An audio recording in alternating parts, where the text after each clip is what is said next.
نعرہ تکبیر، دونوں ہاتھوں کو بلند کر کے جواب دیجئے نعرہ تکبیر۔ علامہ پروفیسر سینیٹر ساجد میر صاحب، امیر مرکزی جمعیت اہل حدیث پاکستان، اسلام کا بے باک سفیر، چاروں صوبوں کی زنجیر، تیرا میر میرا میر، مرکزی جمعیت اہل حدیث پاکستان علامہ عمر صدیق صاحب، دیکھو دیکھو کون آیا، دیکھو دیکھو کون آیا، تیرا میر میرا میر، تیرا میر میرا میر، حافظ محمد عمر صدیق صاحب، پھول نہ پھینکو بھائی بس، تیرا میر میرا میر، دیکھو دیکھو کون آیا، علامہ عمر صدیق صاحب، مناظرہ اسلام، نعرہ تکبیر، تیرا میر۔ پروفیسر سینیٹر حافظ ساجد میر حفظہ اللہ، ان کا شکریہ ادا کرتا ہوں کہ انہوں نے گوناگوں مصروفیات سے وقت نکال کر ہمیں نوازا ہے۔ اور دوسری بات کہ یہ جو بدنظمی دروازے پر ہوئی ہے، اس پر میں تہ دل سے معذرت خواہ بھی ہوں۔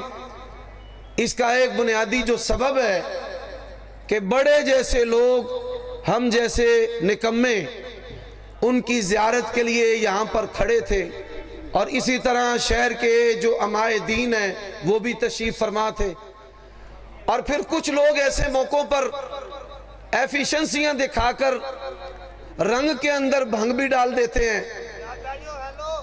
تو میں ان کوتاہیوں پر معذرت بھی کرتا ہوں، اور اپنے شہر کے باسیوں کی طرف سے ان کو اہلاً وسہلاً خوش آمدید بھی کہتا ہوں۔ اس کانفرنس کا نام پیغمبر امن ہے، اور پیغمبر امن کے سفیر امن، منہج سلف کے امین، علماء مشائخ کے معتمد حضرت اللام پروفیسر سینیٹر حافظ ساجد میر حفظہ اللہ، بلا تاخیر میں ان کی خدمت میں ملتمس ہوں کہ وہ اپنے افکارات عالیہ سے ہمیں نوازیں، ہماری تربیت فرمائیں، اپنے بیان کے ساتھ شہر کے باسیوں کو اور جو دیگر احباب اور افراد جن کا تعلق دیگر مسالک کے ساتھ ہے، ان کو اہل حدیث کی دعوت دینے کے لیے، پیغام دینے کے لیے، رسول اللہ صلی اللہ علیہ وسلم کی سفارت امن کے لیے ہمیں نوازیں۔ تو میں گزارش کرتا ہوں بلا تاخیر بلا تمہید حضرت علامہ سینیٹر پروفیسر حافظ ساجد میر حفظہ اللہ کہ وہ مائک پر تشریف لائیں۔ رحمت اللہ وبرکاتہ۔ الحمدللہ رب العالمین، والصلاة والسلام علی سید الانبیاء والمرسلین، سیدنا و نبینا و حبیبنا محمد وعلی آلہ و صحبہ اجمعین، اما بعد فاعوذ باللہ من الشیطان الرجیم، فبما رحمت من اللہ لنت لهم ولو كنت فظا غلیظ القلب لانفضوا من حولك۔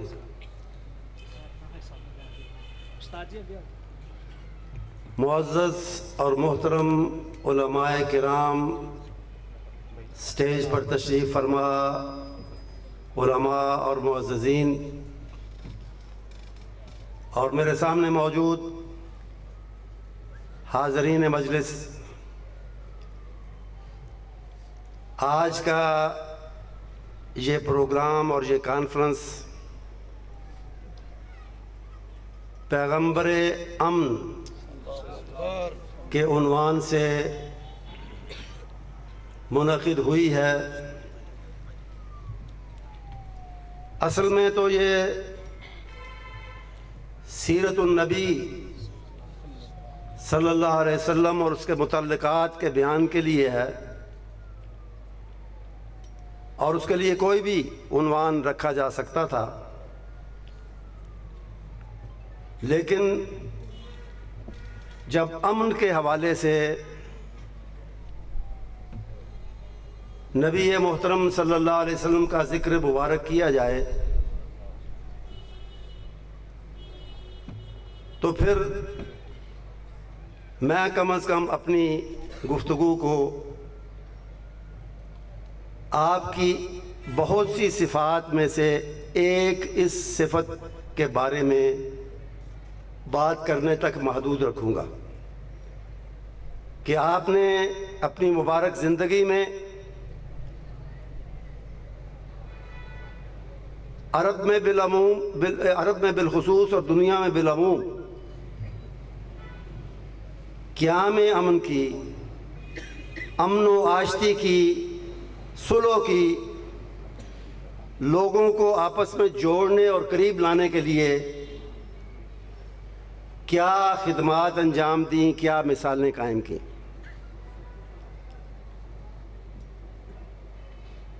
حقیقت یہ ہے کہ عطائے نبوت سے پہلے ہی نبی کے عظیم منصب پر فائز ہونے سے بہت پہلے آپ کی صلح و آشتی کے لیے، قیام امن کے لیے، لوگوں کو توڑنے کی بجائے جوڑنے کے لیے خدمات تاریخ کا حصہ ہیں۔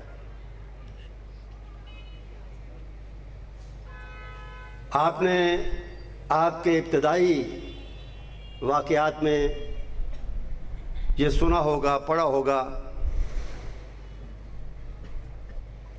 کہ کعبہ مکرمہ کی تعمیر نو کی ضرورت پیش آئی،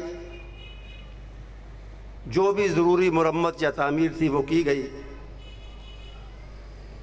اور اس کے بعد مرحلہ آیا حجر اسود کو اس کے مقام پر رکھنے کا، اس کی تنصیب کا، اس کو نصب کرنے کا۔ عربوں کی عادت، آپ کی تشریف آوری سے پہلے جو ان کا چلن تھا، جو ان کا طریقہ تھا، جس طرح ان کی زندگیاں گزر رہی تھیں، وہ جو حالی نے کہا کہ یوں ہی ہوتی رہتی تھی تکرار ان میں، بات بات پہ تکرار اور بات بات پہ تلوار، یوں ہی چلتی رہتی تھی تلوار ان میں۔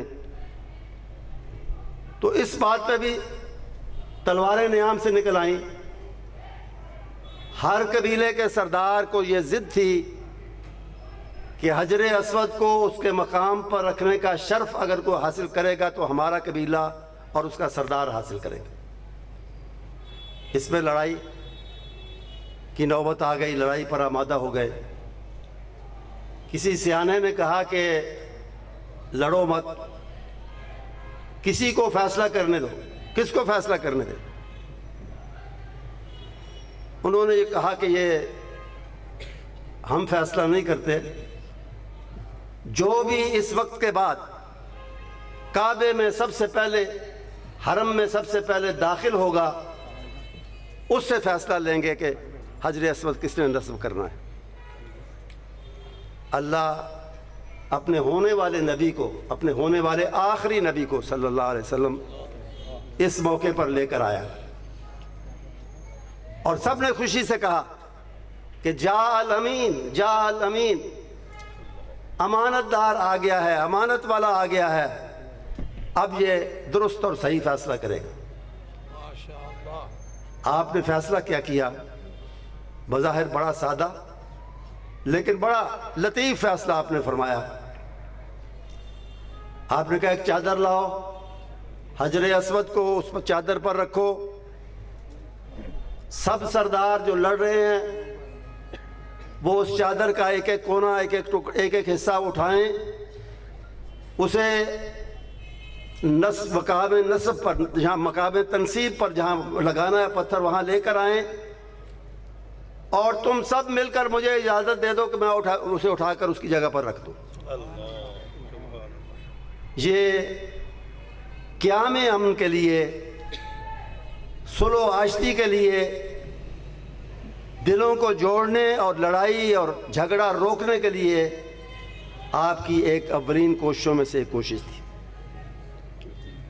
اسی طرح عطائے نبوت سے پہلے ایک اور اہم قدم جو آپ نے قیام امن، مکے میں قیام امن کے لیے اور اس حوالے سے عرب میں قیام امن کے لیے آپ نے جو قدم اٹھایا وہ حلف الفضول میں آپ کی شرکت تھی۔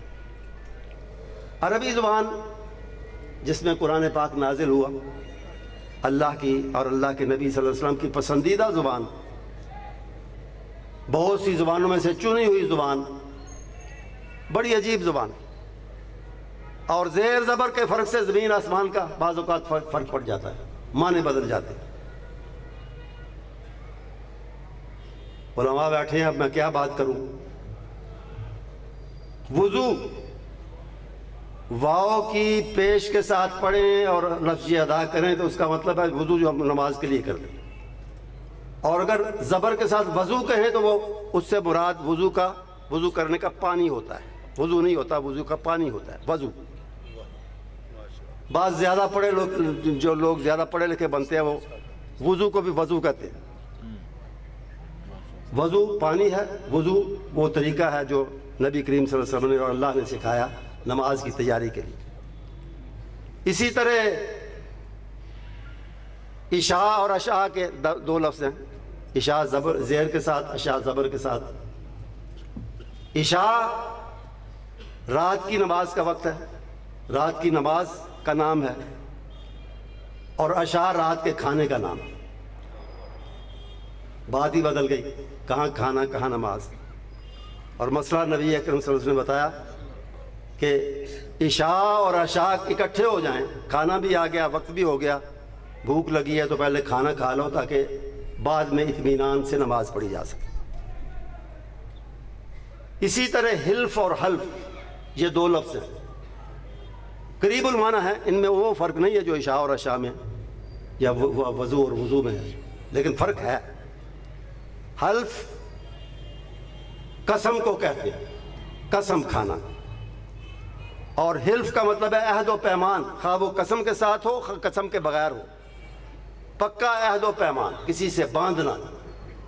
قسم کھانا اور بات ہے، عہد و پیمان کرنا اور بات۔ عہد و پیمان میں بعض اوقات میں نے کہا قسم ہوتی ہے، لیکن وہ اس کا لازمی حصہ نہیں۔ تو حلف الفضول کیا تھا؟ فضول یہ خدا نخواستہ کوئی یہ ہماری پنجابی اردو والا فضول نہیں ہے، یہ فضل کی جمع ہے۔ کچھ لوگوں نے، کچھ مورخین نے تو یہ کہا، سیرت نگاروں نے یا مورخین نے، کہ اس میں ایک سے زیادہ بلکہ دو سے زیادہ ایسے افراد شامل تھے اس حلف میں یا اس عہد و پیمان میں، جن کا نام فضل، جن کے نام کا ایک حصہ فضل تھا۔ فضل جیسے ہم بھی رکھتے ہیں فضل الدین یا فضل اللہ یا اس طرح کے نام۔ اور بعض نے کہا کہ نہیں، مطلب ہے کہ شرافت، شریف لوگ چونکہ اس کا حصہ تھے۔ اور یہ حلف کیا تھا اور کن کے درمیان تھا؟ مکے میں، جیسا کہ آپ پڑھتے سنتے رہتے ہیں، جاہلیت کے دور میں پورے عرب کی طرح بدامنی کا، لڑائی جھگڑے کا، ظلم کا، زیادتی کا دورہ تھا۔ اسے ہی دور جاہلیت کہتے ہیں، ان چیزوں کو ہی جاہلیت کا شاخسانہ کہتے ہیں۔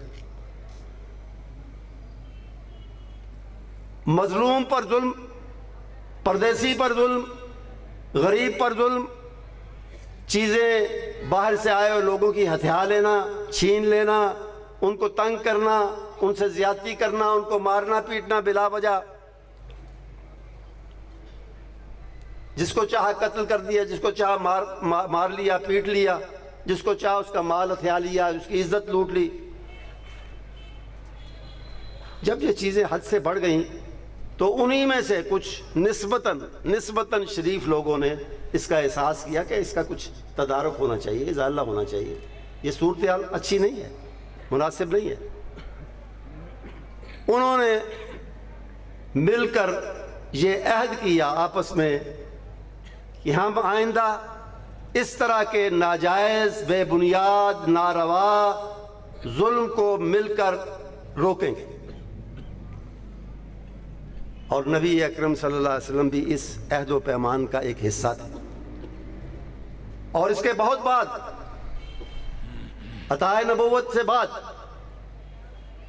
آپ نے یہ فرمایا تھا ایک موقع پر کہ اگر آج بھی مجھے اس حلف کی پاسداری کے لیے کہا جائے تو میں آج بھی اس کے لیے تیار ہوں۔ تو قیام امن کے لیے پیغمبر امن نے یہ دوسرا بڑا قدم اٹھایا، حلف الفضول میں شرکت، اور کچھ عرصے تک کم از کم اس سے بڑی حد تک مکے میں امن و امان اور انصاف اور مظلوم کی حمایت، یہ چیزیں لوٹ کر آ گئیں۔ پھر ہجرت کے بعد آپ ایک ایسی بستی میں تشریف لے گئے، یثرب، جس کا نام مدینۃ النبی رکھا گیا صلی اللہ علیہ وسلم۔ اس میں بھی یہی طریقے تھے، عرب کے باقی مقامات اور مکے کی طرح کہ آئے دن کے لڑائی جھگڑے، معمولی بات پہ جنگ شروع ہوئی ہے، لڑائی شروع ہوئی ہے، وہ 30 سال تک جاری رہتی ہے، مسلسل جاری رہتی ہے، یا وقفے سے ہوتی رہتی ہے، لیکن بند نہیں ہوتی کئی سال تک۔ اور لوگ ایک دوسرے کے خون کے پیاسے اور جانی دشمن، ان جانی دشمنوں کو، ان خون کے پیاسوں کو آپ نے ملا کر ایک کیا۔ اوس اور خزرج، مدینہ منورہ کے دو مشہور قبیلے، آپس کی لڑائیاں تو تھیں ودن قبیلے کے اندر، لیکن ان دو قبیلوں کی لڑائیاں وہ تو معروف تھی پورے عرب میں کہ ان کے یہ مل کر کھاتے ہی نہیں ہیں، مل کر بیٹھتے ہی نہیں ہیں، مل کر چلتے ہی نہیں ہیں، اور لڑتے رہتے ہیں آپس میں، اختلافات ان کے ختم ہی نہیں ہوتے۔ ان کو بھی شیر و شکر کیا، ان کو بھی آپس میں ملایا، اور مکے سے جو لوگ ہجرت کر کے مہاجر بن کے تشریف لائے تھے، مدینے میں آئے تھے، ان کو ان کا بھائی بنایا۔ یہ اخوت آپ نے یقیناً اس کے بارے میں سنا ہے، پڑھا ہے۔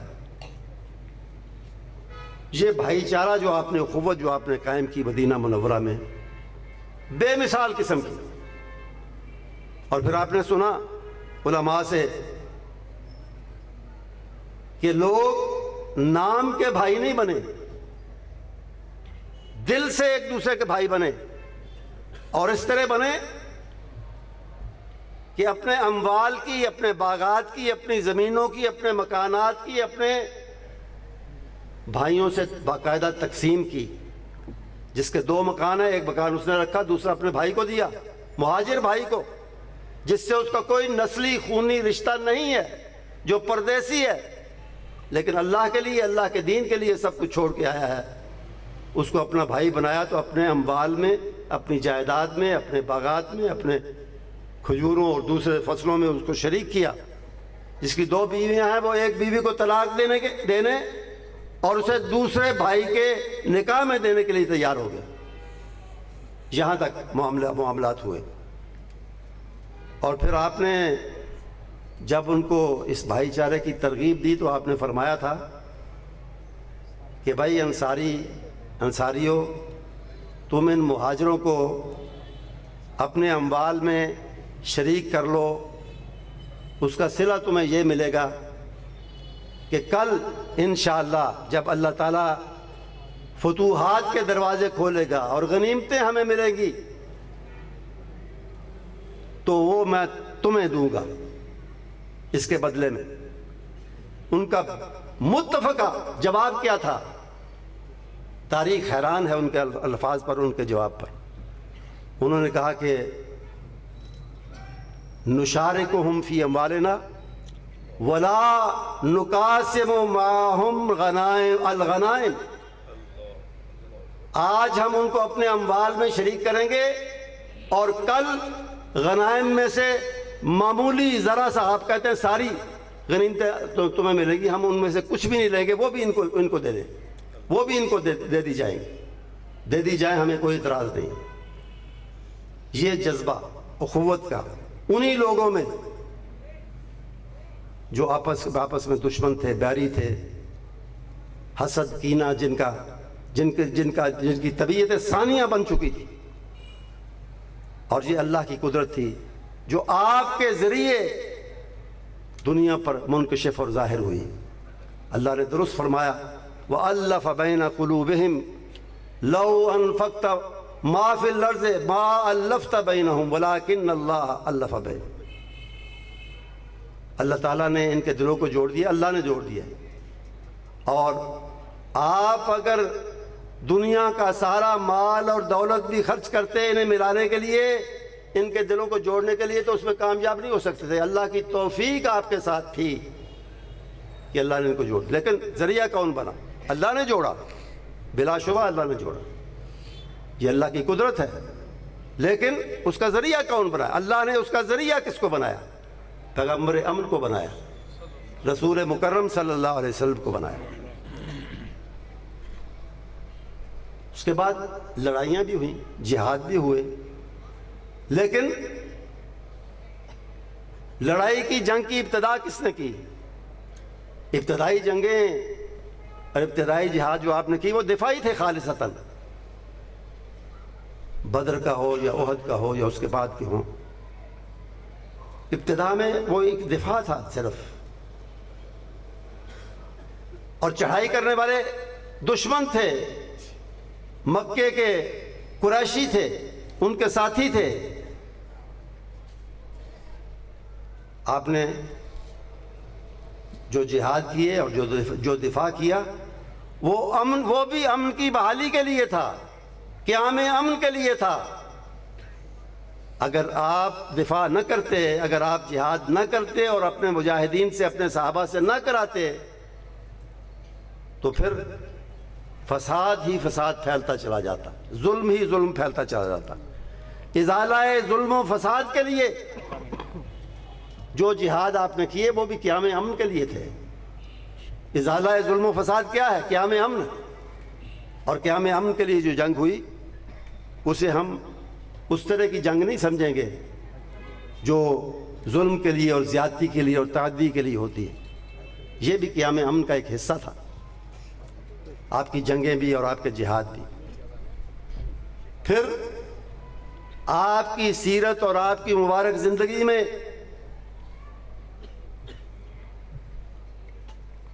درگزر کا، عفو و کرم کا، بڑے سے بڑے دشمن کو چھوڑ دینے اور معاف کرنے، بلکہ اس کا اکرام کرنے کا، اسے عزت دینے کا، یہ جو عنصر ہے، یہ جو ایلیمنٹ ہے، اس کو آپ کیا کہیں گے؟ امن و آشتی اور صلح جوئی کی ایک کوشش نہیں تو اور کیا؟ عفو و کرم، درگزر، یہ جو آپ کی سیرت کا حصہ ہے، اس کی جڑیں کہاں ہیں؟ اس کی جڑیں کہاں ملتی ہیں؟ اس نرمی میں ملتی ہیں، اس رفق میں ملتی ہیں، دل کی اس نرمی میں ملتی ہیں جس کا ذکر اس آیت کریمہ میں کیا جو شروع میں جس کا ایک حصہ میں نے پڑھا تھا، فَبِمَا رَحْمَةٍ مِّنَ اللَّهِ لِنْتَ لَهُمْ، نرمی کی وجہ سے، نرم دلی کی وجہ سے آپ کی کوشش صلح و آشتی کی ہوتی تھی، سختی سے بچنے کی ہوتی تھی، سخت رویہ رکھنے والوں اور سختی سے پیش آنے والوں سے بھی نرمی، یہ آپ کی سیرت کا ایک سنہری پہلو ہے۔ صحیح بات تو یہی ہے کہ اللہ تعالیٰ نے صورت اور سیرت کی جو صفات نبی محترم صلی اللہ علیہ وسلم کو عطا کی ہیں وہ لاسانی اور بے مثال ہیں، صورت بھی اور سیرت بھی۔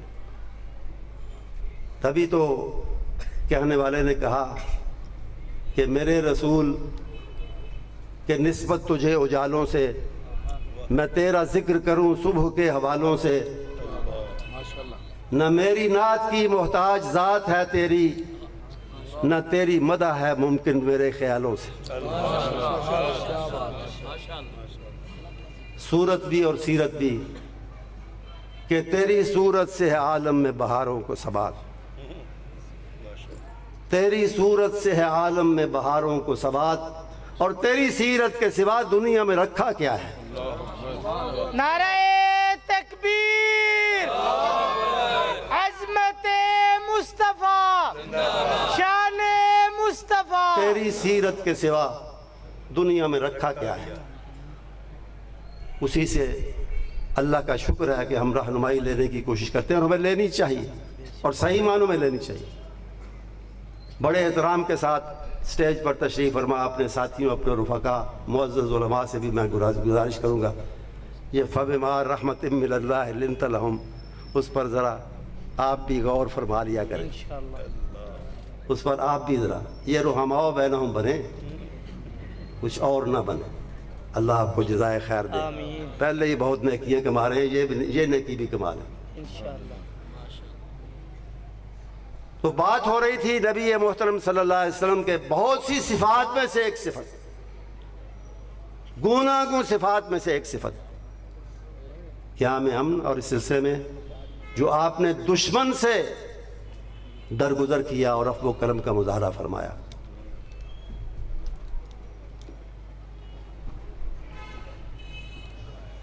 وہ کہنا کہ دشمنوں کو بھی دعاؤں سے نوازا تو نے، دشمنوں کو بھی دعاؤں سے نوازا تو نے، دوستوں تک ہی نہ محدود رہا تیرا کرم۔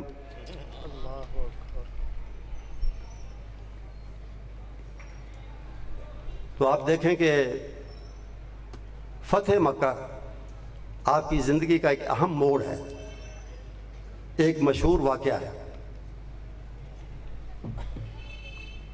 وہی اللہ کا پیارا نبی صلی اللہ علیہ وسلم جو جب مکے سے نکلنے پر مجبور کیا گیا تو ایک ساتھی ہمراہ تھا، وہی تقریباً 8 سال کے بعد واپس تشریف لاتے ہیں، ایک نہیں، دو نہیں، 10 نہیں، 10,000 قدوسی، 10,000 پاک باز افراد آپ کے ہم رکاب ہیں، آپ کے ساتھ ہیں۔ کتنا بڑا انقلاب ہے اور کتنی بڑی فتح ہے۔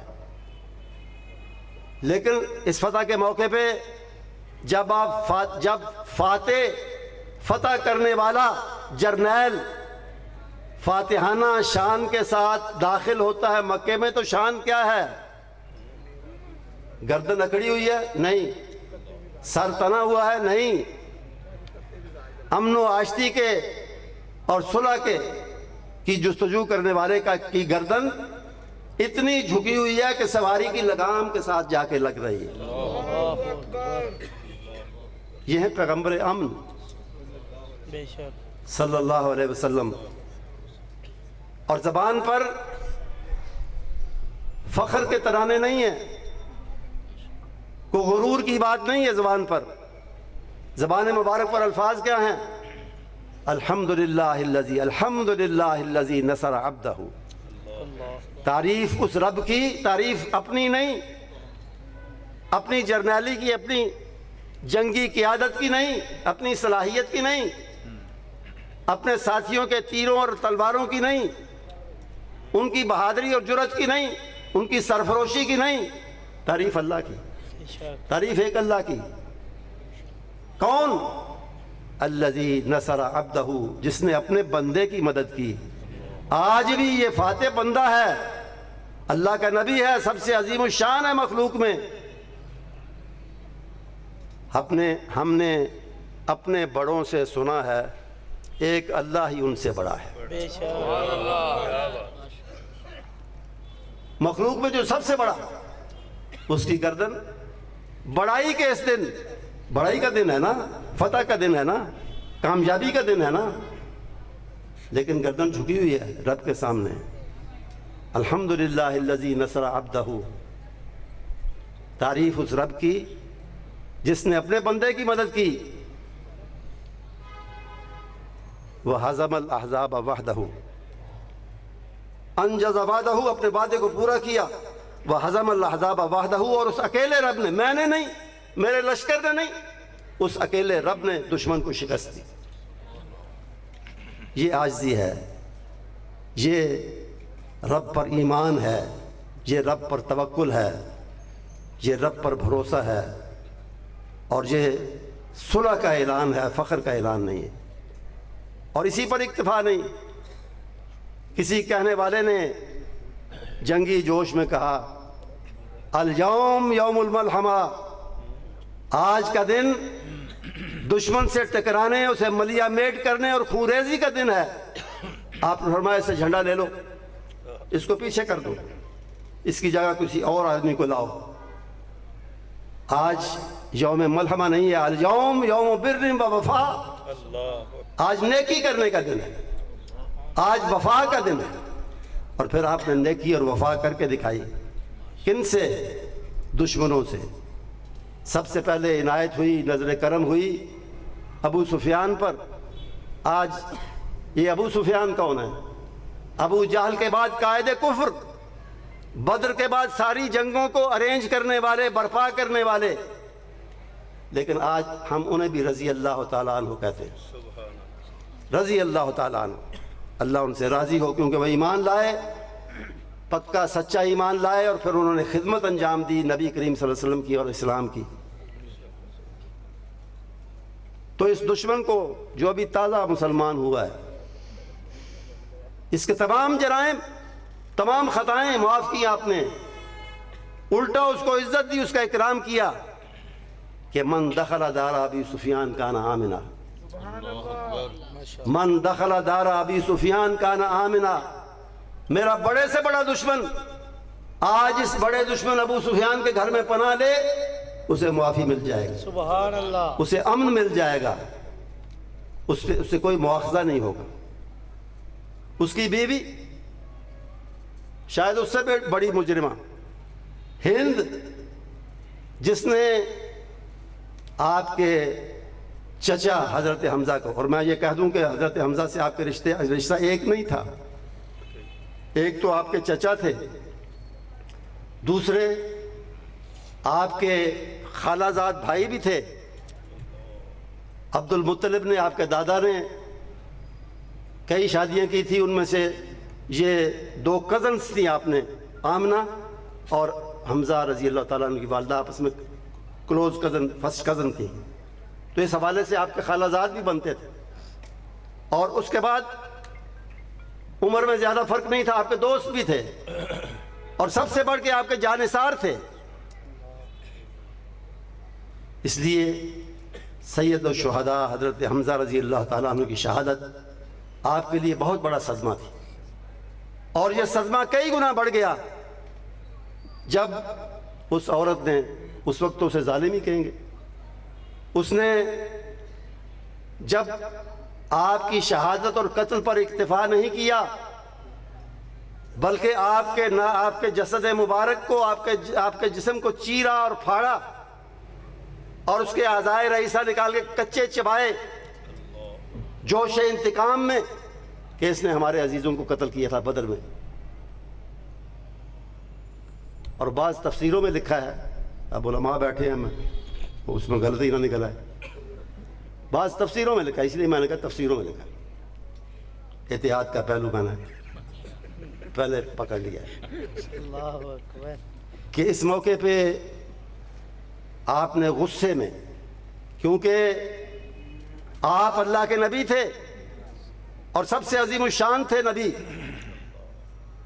لیکن نسلی طور پہ پیدائش کے اعتبار سے بشر تھے، اور یہ عقیدہ آپ کا اپنا بھی اور آپ کے صحابہ کی بھی تھا، اس کی تفصیل میں نہیں جاتا۔ تو بشری تقاضے سے، یہی تو خوبی ہے کہ بشری تقاضے سے انتقام کے اور شدت کے جذبات پیدا ہوں، اور پھر پیغمبر امن اس پر قابو پا لے۔ عظمت کی بات تو یہی ہے۔ تو آپ نے بشری جذبات میں آ کر، غصے میں آ کر میدان جنگ کے اندر فرمایا، جنگ ختم ہونے کے بعد جب آپ نے سید الشہداء رضی اللہ تعالیٰ عنہ کی نعش مبارک کو دیکھا، صدمہ کئی گنا بڑھا، تو آپ نے فرمایا اللہ نے موقع دیا تو میں کم از کم 30 کافروں سے یہ سلوک کروں گا جو آج انہوں نے میرے چچا سے کیا ہے۔ بات ہو گئی، اوپر سے آیات آ گئی، اوپر سے آیات آ گئی، اللہ کا حکم آ گیا، وَإِنْ عَاقَبْتُمْ فَعَاقِبُوا بِمِثْلِ مَا عُوقِبْتُمْ بِهِ، اگر انتقام لینا ہے اتنا ہی لو جتنا تم پر زیادتی ہوئے ہے، ایک کے مقابلے میں ایک ہوتا ہے، ایک کے مقابلے میں 30 نہیں ہوتے۔ وَلَئِن صَبَرْتُمْ لَهُوَ خَيْرٌ لِلصَّابِرِينَ، اور اگر صبر کرو تو یہ تو بہت ہی اچھا ہے۔ اور پھر چونکہ اے حبیب، اے پیغمبر امن، آپ کو اخلاق عالیہ کے سب سے اوپر کے مقام پر لے کر جانا ہے، اس لیے آپ کے لیے حکم یہ ہے فاصبر، آپ صبر ہی کریں، وما صبرک الا باللہ، اور یہ صبر اللہ کی توفیق سے ہوگا، ولا تحزن علیہم ولا تک فی ضیق مما یمکرون، آپ کو صبر کی تلقین کی گئی اور آپ نے صبر کیا، اور وہیں اعلان کیا اس روایت کے مطابق کہ میں نے ابھی کہا تھا 30 کافروں سے میں سلوک کروں گا، میں ایک سے بھی نہیں کروں گا۔ اسی جذباتی کیفیت میں آپ نے یہ اعلان کیا۔ تو میں واپس آتا ہوں، اس ہند نے بھی جب معافی طلب کی، جب اسلام قبول کرنے کا ارادہ ہی ظاہر کیا، آپ نے اس کا بھی یہ بہت بڑا جرم کبھی وہ معاف کر دی، اس کو بھی معافی مل گئی۔ یہ ہے پیغمبر امن، یہ ہیں صلح و آشتی کے جستجو کرنے والے اور اس کا جھنڈا اٹھانے والے صحیح معنوں میں۔ اور ایک دو نہیں، کئی مثالیں ہیں۔ اکرمہ بن ابی جہل، ابو جہل کا بیٹا، اس نے کہا سب کو معافی مل سکتی ہے، میں ابو جہل کا بیٹا ہوں، مجھے نہیں مل سکتی۔ ابو جہل نے جو شروع سے لے کر مرتے دم تک، جہنم رسید ہونے تک اس نے جو مخالفتیں کی ہیں اللہ کے نبی صلی اللہ علیہ وسلم اور اللہ کے دین کی، مجھے معافی نہیں ملتی، وہ بھاگ گیا مکے سے۔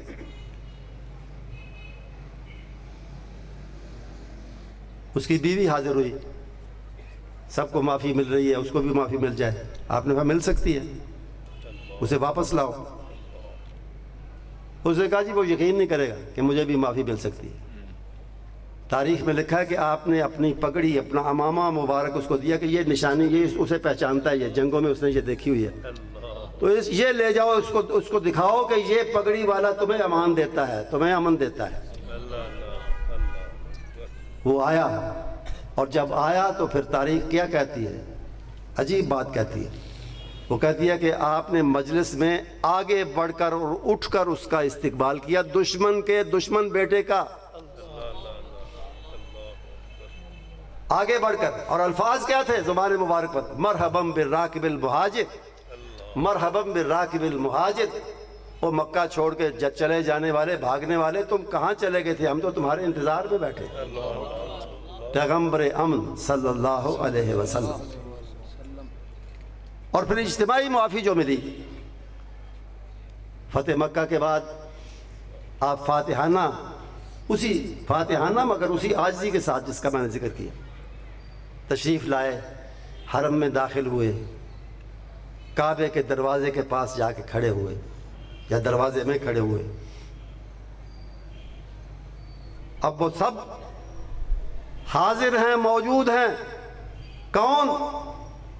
پتھر پھینکنے والے، گالیاں دینے والے، دشنام ترازی کرنے والے، بہتان باندھنے والے، جنگیں مسلط کرنے والے، آپ کو، آپ کے دانت مبارک کو، آپ کے سر مبارک کو زخمی کرنے والے احد میں، آپ کے ساتھیوں کو، جانثاروں کو شہید کرنے والے، سب مجرم سامنے موجود ہیں۔ آپ نے صرف اتنا پوچھا، آج مجھ سے کیسے سلوک کی توقع ہے بھائی تمہیں؟ کیسے سلوک کی توقع رکھتے ہو؟ کیا کہتے ہیں وہ؟ اس وقت انہیں آپ کی اور آپ کے خاندان کی شرافت اس وقت یاد آئی، اور انہوں نے کہا اخن کریم وابن اخ کریم، آپ ایک کریمانہ اخلاق کے خود بھی مالک ہیں اور ایک کرم والے کریم خاندان سے آپ کا تعلق ہے۔ بس اتنی بات ہوئی، اتنا سا تبادلہ افکار، تبادلہ الفاظ کا ہوا، اور آپ نے فرمایا اذهبوا فانتم الطلقاء، جاؤ تم سب آزاد ہو، لا تثریب علیکم اليوم، تمہارے جرائم کی سزا دینا تو دور کی بات ہے، میں تمہیں یاد بھی نہیں دلانا چاہتا کہ تم میرے ساتھ اور میرے ساتھیوں کے ساتھ کیا کرتے رہے۔ یہ ہے پیغمبر امن صلی اللہ علیہ وسلم۔ اور پھر وہ واقعہ ہوا جو میں سمجھتا ہوں کہ سیرت نبی اور رفع و درگزر کے اس سلسلے کا ایک جول ہے، یعنی ایک قیمتی موتی ہے، چمکتا ہوا آبدار موتی، اور مجھے بڑا پسند ہے، آپ کو بھی پسند آئے گا انشاءاللہ، اور میں اکثر اس کا ذکر کرتا ہوں۔ آپ نے وہیں، آپ اس وقت تشریف فرما تھے، بیٹھے ہوئے تھے، تو حضرت علی رضی اللہ تعالیٰ عنہ حاضر خدمت تھے، آئے، انہوں نے کہا کہ بات یہ تھی کہ قریش کے مختلف خاندانوں میں کعبے کی مختلف خدمات کو تقسیم کیا گیا تھا کسی وقت میں، اور بنی ہاشم جو آپ کا خاندان ہے اسے سکایا، یعنی حاجیوں کو، عمرہ کرنے والوں کو، زائرین کو پانی پلانے کی خدمت اس خاندان کے، آپ کے خاندان کے سپرد ہوئی، ستو پلانا، یہ کرنا، وہ کرنا، یا کھانا، یا مختلف خاندان، مختلف قبیلے، اور ان میں سے کعبے کی کلید برداری جو ہے کہ کعبہ مکرمہ کی چابی کس کی تحویل میں ہوگی، کس کے پاس ہوگی، وہ بنو شیبہ کے پاس تھی، اس کو کہتے ہیں حجابہ، الحجابہ، پانی پلانے کی خدمت کہتے ہیں السکایا۔ تو حضرت علی رضی اللہ تعالیٰ نے بظاہر بڑی معصومانہ سی ایک عرض کی کہ اللہ کے رسول صلی اللہ علیہ وسلم اجمع لنا الحجابۃ والسقایا، اجمع لنا الحجابۃ والسقایا، آج موقع ہے، آج سب کچھ ہمارے ہاتھ میں ہے، تو یہ حجابہ یا کلید برداری، کعبے کی کنجی برداری، یہ خدمت بھی ہمارے خاندان میں آ جانی چاہیے، آج اس کا اعلان آپ کر دیں۔ یہ عجیب خدمت ہے ویسے مجھے، اور یہ جماعت کی برکت ہے، جماعت کی برکت، کہ جماعت کی برکت سے میں 3 بلکہ 4 دفعہ کعبے کے اندر گیا ہوں، الحمدللہ، جماعت کی برکت سے، جماعت کی برکت سے، ورنہ میں کیا ہوں۔ تو ایک دفعہ فجر کے بعد ہم بیٹھے ہیں، اشراق کا وقت ہو گیا، اس سے اور آدھا گھنٹہ، پونا گھنٹہ، 1 گھنٹہ گزر گیا، کسی کو جرت نہیں ہے کہ وہ کلید بردار بنو شیبہ کا جس کے پاس چابی ہوتی ہے، جب تک وہ نہ کھولے کوئی اندر نہیں جاتا، بادشاہ بھی نہیں جاتے، وہ بھی اس کا انتظار کرتے ہیں۔ وجہ آگے آ رہی ہے، آپ کو پتہ چل جائے۔ تو آپ نے حضرت علی رضی اللہ تعالیٰ عنہ جو آپ کے عزیز بھی ہیں، داماد بھی ہیں، چہیتے بھی ہیں، ان کی بات کا کوئی جواب نہیں دیا، اور الٹا سوال کیا آپ نے کہ این عثمان بن طلحہ، عثمان بن طلحہ کہاں ہے؟ یہ کون ہے عثمان بن طلحہ؟ یہ وہی بنو شیبہ کا اس وقت معتبر سردار تھا، یا اور کلید بردار تھا، چابی اس کے پاس ہوتی تھی، اور یہ وہ تھا جو ہجرت سے پہلے آپ کو کعبے میں داخل ہونے سے روکا کرتا تھا۔ تمہیں اجازت نہیں ہے، سرداروں نے منع کیا، تمہیں نہیں جانے دوں گا، سب جا سکتے، تم نہیں جا سکتے، یہ روکا کرتا تھا۔ تو آپ نے کہا وہ کہاں ہے؟ وہ آیا ڈرتا کانپتا، آج میرے ساتھ جو ہوگا مجھے ہی پتہ ہے، مجھے ہی اندازہ ہے۔ آپ کے ہاتھ میں چابی تھی پکڑی کعبے کی، تو آپ نے فرمایا، اس کے آتے ہی فرمایا کہ خذ مفتاحک یا عثمان، خذ مفتاحک یا عثمان، عثمان یہ لو اپنی چابی، اور ساتھ آپ نے یہ فرمایا لا ینتہب منک الا ظالم، جو تم سے لے گا، پتہ نہیں کس کو یہ سنایا، جو چھینے گا، جو لے گا وہ ظالم ہوگا۔ اسی لیے ڈرتے ہیں بادشاہ بھی آج، اسی لیے ڈرتے ہیں، ان الفاظ سے ڈرتے ہیں۔ کہ نبی نے فرمایا تھا جو ان سے لے گا وہ ظالم ہوگا، تو ان کے پاس رہنے دو بھائی، یہ کھولیں گے تو ہم جائیں گے۔ یہ ہیں پیغمبر امن، جنہوں نے اشد سے اشد دشمن کو قیام امن کے لیے، صلح جوئی کے لیے، آشتی کے لیے، دلوں کو جوڑنے کے لیے معاف بھی کیا، ان کا اکرام بھی کیا، ان کو مقام بھی دیا۔ اللہ سے دعا ہے، اللہ تعالیٰ سیرت کے جلسے کرنا بڑی اچھی بات ہے، لیکن اللہ ہمیں ان سے اپنے لیے، اپنی عملی زندگی کے لیے کوئی سبق لینے سیکھنے کی توفیق عطا فرمائے۔ وآخر دعوانا الحمدللہ رب العالمین۔